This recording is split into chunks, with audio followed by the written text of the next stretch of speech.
ஸ்ரீமதே ஸ்ரீ வராக மகாதேசிகாய நமக. ஸ்ரீமதே ஸ்ரீ ரங்கராமானுஜ மகாதேசிகாய நமக. ஸ்ரீமதே நிகமாந்த மகாதேசிகாய நமக. ஸ்ரீமதே ராமானுஜாய நமக. திருப்பாவையும் திருவாய்மொழியும் பகுதி 8.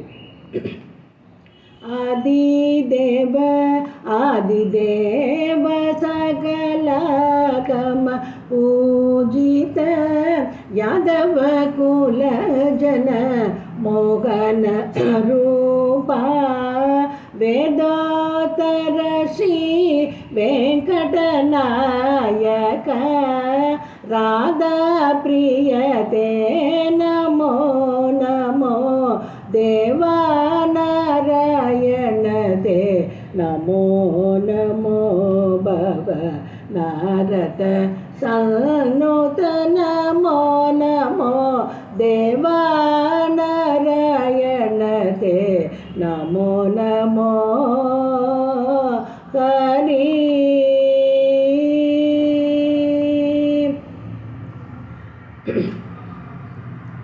கிருஷ்ணா அனுபவத்துக்காக நோன்பு நோக்க போறா. அதுக்கு என்ன பண்றாளாம், 10 தோழிகள் மட்டும் பாக்கி வரலையாங்க. அதில் 2 தோழிகளை எழுப்பிட்டா. தலைவியான ஆண்டாள் எல்லாரையும் அழிச்சிட்டு இன்னொரு 7 தோழிகள் பாக்கி. அதில் 10ல் 2 பேரை எழுப்பிட்டா இல்லையா. இப்போ 3வது தோழியாத்துக்கு போகிறாளாம். அவாத்து வாசல் கதவு கிட்ட போகும்போது நல்லா தெரிஞ்சுட்டாலாம். கீழே 2 பாசுரமாக எழுப்பும்போது அடையாளங்கள்லாம் சொன்னா. விடிஞ்சதுக்கு கீசு கீசென்றெங்கும் ஆனை சாத்தன்னு சொன்னா, புல்லும் சிலம்பினகான்னு சொன்னா. ஆனால் அவள் திருப்பி ஒன்றுத்துக்கும் பதில் சொல்லிகிட்டே இருந்தா. அதனால் இந்த தோழிகிட்ட எழுப்பும்பொழுது ஜாக்கிரதையாக என்ன பண்ணாலாம், கீழ்வானமே வெளுத்துத்திரி எழுந்துடுறி அப்படின்னு ஆரம்பிச்சிட்டாலாம். கீழ்வானம் வெள்ளென்று எருமை சிறு வீடு மேய்வான் பரந்த நகான் மிக்குள்ள பிள்ளைகளும் போவான் போகின்றாரை போகாமல் காத்து உன்னை கூவுவான் வந்து நின்றோம் கோதுகலமுடைய பாவாய் எழுந்திராய் பாடி பறை கொண்டு மாவாய் பிளந்தானை மல்லரை மாட்டிய தேவாதி தேவனை சென்று நாம் சேவித்தால் ஆவா வென்றாராய்ந்து அருளேலோரம்பாவாய். இந்த தோழி எப்படிப்பட்டவ தெரியுமா, ரொம்ப குதூகலமுடையவளாம். முக்கியமானது என்னென்ன விஷயம், கிருஷ்ணனுக்கு ரொம்ப பிடித்தவளாம் இந்த கோபிகை. அதனால இவளோட போனாதான் கிருஷ்ணன்ட்ட காரியம் ஆகுன்ற அளவுக்கு அப்படி செல்வாக்கு உடையவளாம் கிருஷ்ணன்ட்ட இவன். அதனால கிழக்கு வெளுத்துட்டு தெரியுமா எழுந்துருன்னொடனே இந்த தோழி கீழ்ப்பாசுரத்தில் சொன்ன தோழிகள் மாதிரி இவ அடையாளமெல்லாம் மறுத்து சொல்லலையாம். கீழ்வானம் வெளுத்துட்டு தோழிகளே நானும் ஒத்துக்கிறேன். ஆனால் கீழ்வானம் வெளுத்தது உண்மைதான். எதனால் வெளுத்ததுன்னு நான் சொல்கிறேன், கேளுங்க. நீங்கள் இவ்வளோ 4 லட்சத்தி சொச்சம் பெண்கள் இருக்கு இல்லையா, 5 லட்சத்துக்கு 10 பேர் தானே குறைச்சல். இப்போ என்ன 8 பேர் குறைச்சல் இல்லையா. இப்போ வந்திருக்கேன். நீங்கள் எல்லாரும் கிழக்கு வெளுத்துட்டா எப்போ நம்மளாம் கரைக்கு போகிறோம், எப்போ நோன்பு ஆரம்பிக்க போகிறோம், எப்போ கிருஷ்ணானவும் கிடைக்கும், எப்போ கிருஷ்ணனோட ஆடுவோம் பாடுவோம் கொண்டாடுவோம் இப்படி நினச்சிட்டே கிழக்கு திசையே பார்த்துட்டே இருக்கீங்களா. நீங்கள்லாம் எப்படிப்பட்டவா தெரியுமா, திங்கள் திருமுகத்து சேயிழையார். அதனால் எப்படியே உங்களோட முகமெல்லாம் எப்படி இருக்குது, அப்படியே ஜொலிக்கிறது. ஏன்னா கிருஷ்ணனோட நினைவே உள்ளே இருந்துகிட்டே இருக்கிறதுனால அப்படியே அது பிரதிபலிக்கிறது. அந்த ஒளி 5 லட்சம் பேர் கிட்டத்தட்ட அப்படியே எல்லாரும் பார்த்துட்டே இருக்கே இல்லையா. அதனால என்ன ஆகுது தெரியுமா, அந்த காந்தி பட்டு உங்களை அத்தனை பேருடைய முகக்காந்தியும் சேர்த்து அந்த பிரகாசமும் சேர்ந்து வானத்தில் ஆகாசத்தில் வெளிச்சம் தெரியுமா. அதனால கீழ்வானம் வெளுத்துடுத்துன்னு சொல்கிறேன் அப்படின்றா. அடையாளத்தை மறுக்கல, ஆனால் காரணத்தை தான் மறுக்கிற அப்படின்னு சொல்லிட்டா. சரின்னு பார்த்தா தலைவியான ஆண்டாள் இவள்கிட்ட ஜாக்கிரதையாக பேசணும், கெட்டிக்காரிவோ. அதனால் அடுத்தது சொல்கிறாளாம், மடி எருமையெல்லாம் பனிப்புல் மேய போயிடுத்துமா. அதனால் காலை வேலையில் தானம்மா எல்லாம் பனிப்புல் மேய போயும் எருமையெல்லாம். இதனால் இதுலையாலாவது தெரிஞ்சுக்கோ, நீ வெடைஞ்சுடுத்துன்னு எழுந்து வாடிம்மா அப்படிங்கிறா. அதுக்கு அவள் சொல்கிறாளாம், நீங்கள் நல்லா வெளிச்சம் தெரியுதுன்னு சொன்னேன் இல்லையா ஆகாசத்தில் உங்களுடைய திருமுகத்தினுடைய காந்தியினால். அதனால் இருளெலாம் செதறி போய்ட்டுமா. அதனால் உங்களுக்கு என்ன தெரியுது, எருமைகள்லாம் நகர்ந்து பனிப்புல் மேயிற மாதிரி தெரியறது அப்படின்னு. உடனே தலைவி பார்த்தாலாம், இவள்கிட்ட நம்ம இனிமேல் பேச்சு கொடுக்க முடியாதுன்னு சொன்னாலாம். சரி என்ன பண்ணுற நீ, இப்போ விடியலைங்கிறதுக்கு நீ ஏதாவது ஒரு காரணம் சொல்ல அப்படின்னு உள்ளே இருக்கிறவளை கேட்டாலாம். அதுக்கு அவள் சொன்னாலாம், எல்லாரும் வந்தால் தானே விடிஞ்சதுன்னு சொல்லலாம். ஒரு 1000 பேர் இருப்பேலாம் இங்கே, அவ்வளோ பேர் குரல் தான் எனக்கு கேட்குறது. மீதி பேரெல்லாம் காணுமே, எல்லாரும் வந்தால் தானே விடிஞ்சதுன்னு அர்த்தம் அப்படிங்கிறாளாம். அதுக்கு தலைவி சொன்னாலாம், உங்கள் ஆற்று வாசலில் பாதி பேர் நிற்கிறோண்டிம்மா, மீதி பேர் யாத்திரையாக கொஞ்சம் தூரம் போயின்னு இருக்கா அப்படின்னோடனே, அவள்லாம் போகிறாளா? அப்போ எல்லாரும் போகிறானோடனே அப்புறம் நான் இடத்துக்கு வரணும் அப்படின்னோடனே, இல்லடிம்மா அவள் எதுக்கு போகிறான்னா போகிறதே பிரயோஜனமாக போகிறா. எப்படி போகிறா தெரியுமோ? திருப்பதிக்கு யாத்திரை போகிறவா யாத்திரை போகிறதே ரொம்ப ஆனந்தமாக அனுபவிச்சுன்னு போவாளே. போவார் போகின்றார் அப்படி போராடிமா எல்லாரும். அக்ரூரர் என்ன பண்ணாரா, கம்சன் அனுப்பிச்சி வச்ச உடனே கிருஷ்ணனை கூட்டின்வான்னு அப்படியே கிளம்புறாராம் குதிரை தேரில். மனோவேகமாக மனசு தனியாக கிளம்புறதான் அக்ரூர கமனம்னு சொல்வாள். அப்படி மனசு போகிறதான். அந்த மாதிரி அந்த போகிற வழியே அந்த யாத்திரையே ஆனந்தமாக நினச்சின்னு போராடிம்மா. போவார் போகிறதுக்காகவே போகிறா அவள்லாம். சரி அவள்லாம் தான் போயிட்டாலே, அப்புறம் நான் எதுக்கு என்ன எதுக்கு கூப்பிட வந்தேன் நீங்கள்? அப்படி இல்லைம்மா, நீ வரலை இன்னார் வரலைன்னு சொன்னவொடனே என்ன பண்ணுறா, அப்படியே காலுக்கு பூட்டு போட்ட மாதிரி எல்லாரும் நின்றுட்டாடிம்மா. சரி அவள்லாம் நின்றுட்டா, நீங்கள் எதுக்கு வந்தேன்? உன்னை கூப்பிட்றதுக்கு தாண்டிம்மா வந்தோம். உன்னை கூபுவான் வந்து நின்றோம். உன் மதிப்பு எப்படின்னு எங்களுக்கெல்லாம் தெரியணுடிம்மா கிருஷ்ணன்கிட்ட. நீ கிருஷ்ணன்கிட்ட போகணுன்னா நீ இல்லாமல் சரியாக வராது. அதனால் நீ எழுந்திருந்து கோஷ்டிக்கு வந்து எங்களுக்கு ஏற்றம் தர வேண்டும். கதவை திறந்து உன்னுடைய பள்ளி அறைக்கே வந்து உன்னை எழுப்பணுன்னு தான் ஆசை.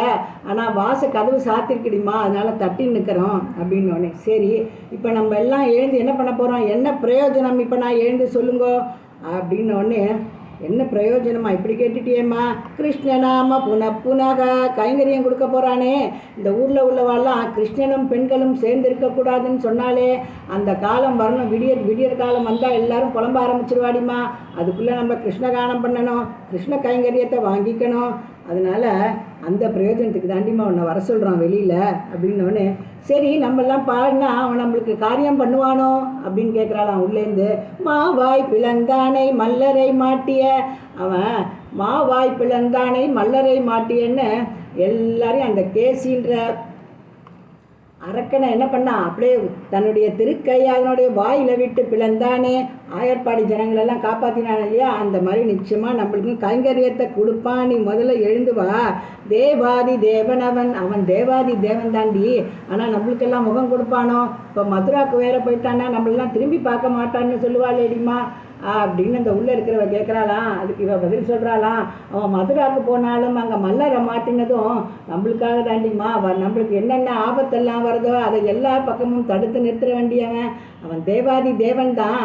ஆனால் நம்ம போய் அவனை சேவிக்க போனோன்னு வச்சுக்கோ, ஆஹா நீங்கள்லாம் வந்துட்டேலே அப்படின்னு சந்தோஷப்படுவான். வந்துட்டேலா, இவ்வளோ பேரும் வந்துட்டேலான்னு. இன்னொரு பக்கம் வருத்தப்படுவான்டி, ஐயோ நான் வந்து உங்களெல்லாம் பார்க்கணுமே, நீங்கள்லாம் வந்திருக்கேலே, என்ன வேணும்னு சொல்லுங்க, ஆஹா ஆஹா ஆகான்னு ஒரு பக்கம் சந்தோஷப்படுவான், ஒரு பக்கம் வருத்தப்படுவான்டிம்மா.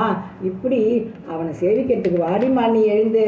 நீ தான் எங்களுக்கெல்லாம் கிருஷ்ணன்கிட்ட போய் பேசி அவனை பேச்சில் மடக்கிறதுக்கு நீ தாண்டிம்மா சரியானவ, நீ வரணுண்டிம்மா அப்படின்னு இந்த கோதுகலமுடைய பாவையை கூப்பிட அவளும் வந்து கோஷ்டியில் சேர்ந்துக்கிறா அப்படின்னு சொல்கிறா.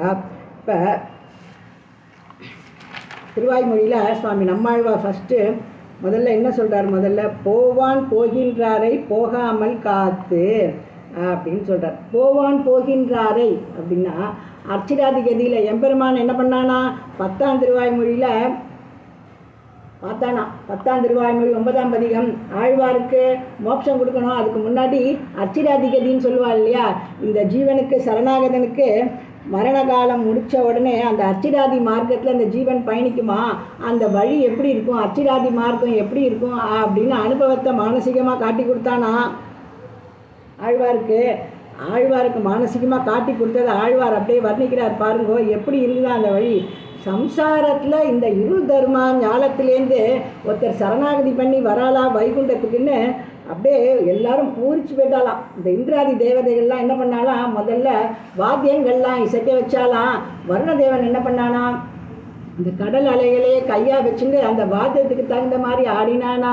சூழ் வீசும் பனி மூகில் தூரியம் முழக்கின ஆழ்கடல் அலை தீரை கையெடுத்தாடின ஏழ் பொழிலும் வளம் ஏந்திய பண் வாழ்புகழ் நாரணன் தமரை கண்டுகன் தே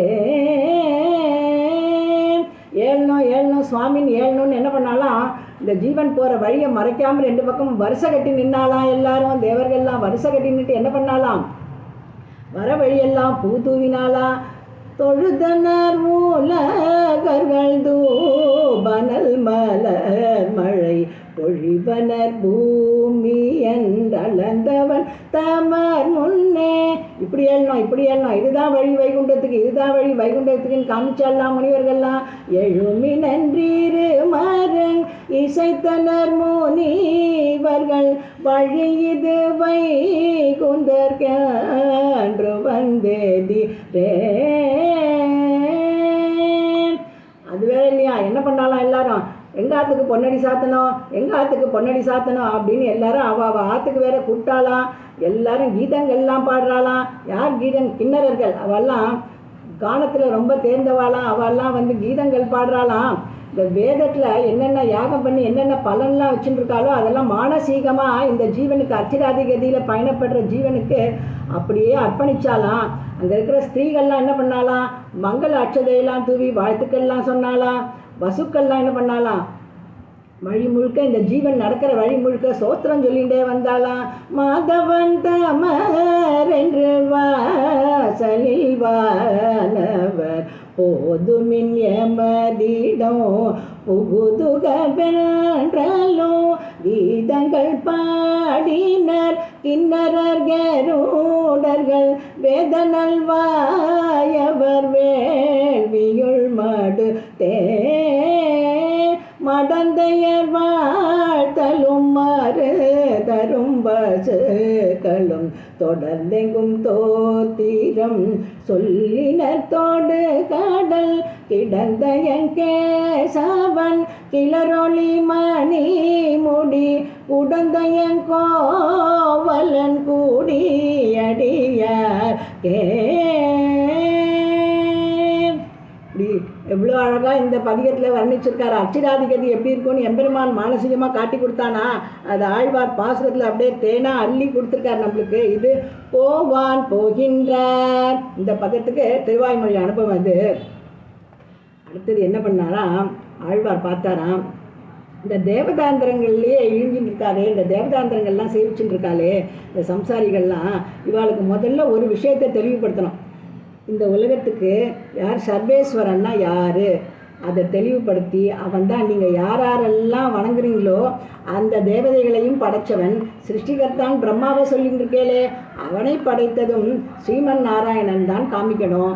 அதை காமிச்சோன்னா தெரிஞ்சு போயிடுவா இல்லையா, எல்லாரும் வாதம் பண்ணுறவா எல்லாரும் தெரிஞ்சு போயிடுவா, தேவதாந்திரங்களை சேவிக்கிறவாளும் பஜனம் பண்ணுறவாளும் தெரிஞ்சிடுவா அப்படின்னு யோசிச்சாராம். அதுக்கு எந்த பெருமானை நம்மளை காமிக்கிறதுன்னு யோசிச்சாராம். திருக்குருவூரில் இல்லை ஆதி பிரான், அவனுடைய திருநாமமே ஆதியானவன் பிரானானவன், ஆதி பிரான் இருக்கான். அதனால என்ன பண்ணாராம், சரி இந்த பிரானையே இந்த சொல் சேர்த்தியே அழகாக இருக்கு இல்லையா, இந்த சொல்லை வச்சே இந்த ஆதி பிரான்ற திருநாமமே ஆதி அண்டு பிரான் ப்ளஸ் பிரான்னு சொல்கிறோம் இல்லையா, இதுவே எல்லாவற்றையும் விலக்கி விடும். இருந்தாலும் அந்த அச்சாவதத்தில் முதல்ல காமிக்கிறாராம் அச்சையில் இந்த பெருமாளுடைய பெருமையை.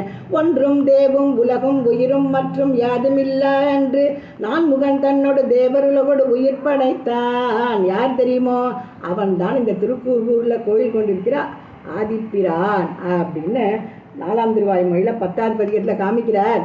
எல்லாரையும் கூப்பிடுறாராம். இந்த தேவதாந்திர பஜனத்தில் ஈவாளெல்லாம் கூப்பிடுறாளாம். நாடி நீர் வணங்குகின்ற தேவதைகளையும் வணங்கும் உங்களையும் முதல்ல படைச்சவன் யார் தெரியுமோ, ஸ்ரீமன் நாராயணன் தான். நாடி நீர் வணங்கும் தெய்வமும் உம்மையும் முன்படைத்தான்.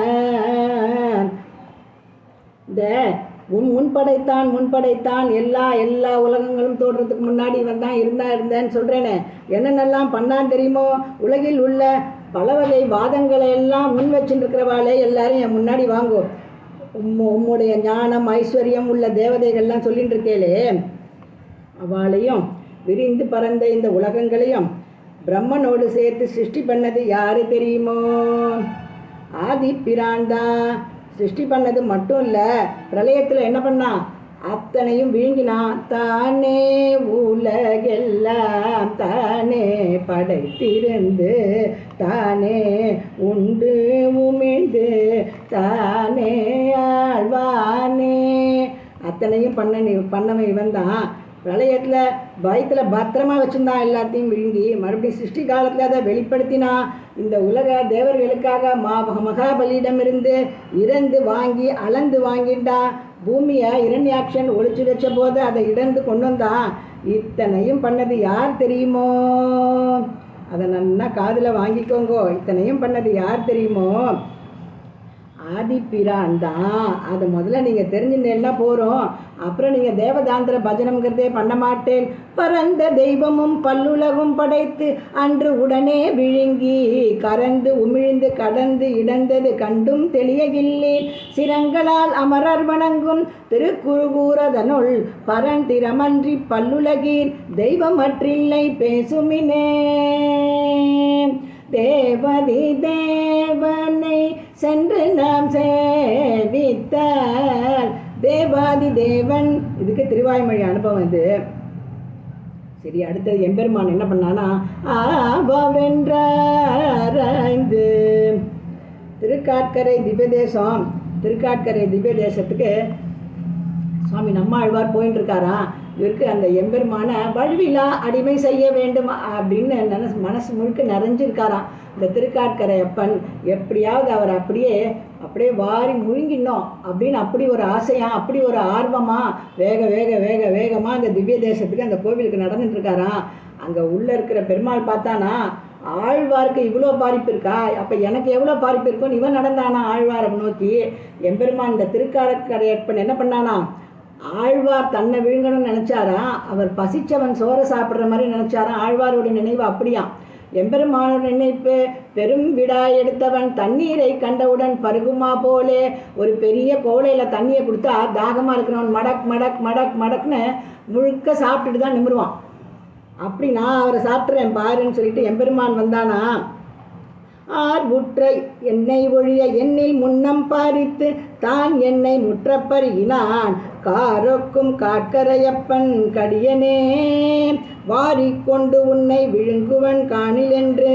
உன்னை நான் விழுங்கிடுறேன் பாரு அப்படின்னு ஆழ்வார் விறுவிறுன்னு நடக்க, ஆர்வுற்ற என்னை ஒழிய என்னில் முன்னம் பாரித்து, என்னுடைய பாரிப்பு இவ்வளோ இருந்தது அடியனுக்கு பாரிப்பு, ஆனால் அதை விட பாரிப்பு அவனுக்கு அதிகமாக இருந்துதான். தான் என்னை முற்றப்பருகினான் என்னில் முன்னம் பாரித்து தான் என்னை முற்றப்பருகினான் காருக்கும் காட்கரையப்பன் கடியனே ஆபவென்றாராய்ந்து அருள். பெருமான் ஆராய்ஞ்சு பார்த்தான அந்த ஆழ்வார்க நம்ம என்ன பண்ணுறது, என்னை வாரிக்கொண்டு அவர் விழுங்குறாரா, அவருக்கு முன்னாடி நான் அவரை வாரிக்கொண்டு விழுங்குறேன் அப்படின்னானா. இன்னொரு இடத்துல திருமாலிருஞ்சோலை அப்படின்னு ஒரு பதத்தை தான் சொன்னாராம் சுவாமி நம்மாழ்வார். உடனே எம்பெருமான் பார்த்தானா, ஆவென்றாராய்ந்து இப்படி ஒரு பதம் வந்துவிடுத்தே ஆழ்வார்வா திருவாக்குலேருந்து என்ன பண்ணலான்னா, நேராக போனானா பிராட்டியோட போய் ஆழ்வாரோடைய நெஞ்சுக்குள்ளே போய் உட்காந்துட்டானா. திருமால் வந்தன் நெஞ்சு நிறைய புகுந்தார் பேரேன் பேரேன் நெஞ்சு நிறைய புகுந்தார் திருமாலிருஞ்சோலை மலை என்றேன். அப்படியே வந்து உள்ளே உட்காந்துட்டான் எம்பெருமான். ஆவென்றாராய்ந்து அருளெல்லோரும் பாவா. இப்படி ஆராய்ந்து ஆராய்ந்து ஆழ்வாருக்கு சுவாமி நம்மாழ்வாருக்கு அனுகிரகம் பண்ணினான் பெருமாள். இப்படி திருப்பாவையும் திருவாய்மொழி பாசுரங்களையும் இன்னைக்கு அனுபவித்தோம். நாளைக்கு அடுத்த பாசுரத்தை அனுபவிப்போம். ஆடிப்பூர நன்னாளில் பெரியாழ்வார் மகளாக தோன்றிய திருமகளே ஆண்டாளுக்கு மங்களம் மறைகள் நான்கையும் அருளிய என் தெய்வமே சடகோபருக்கு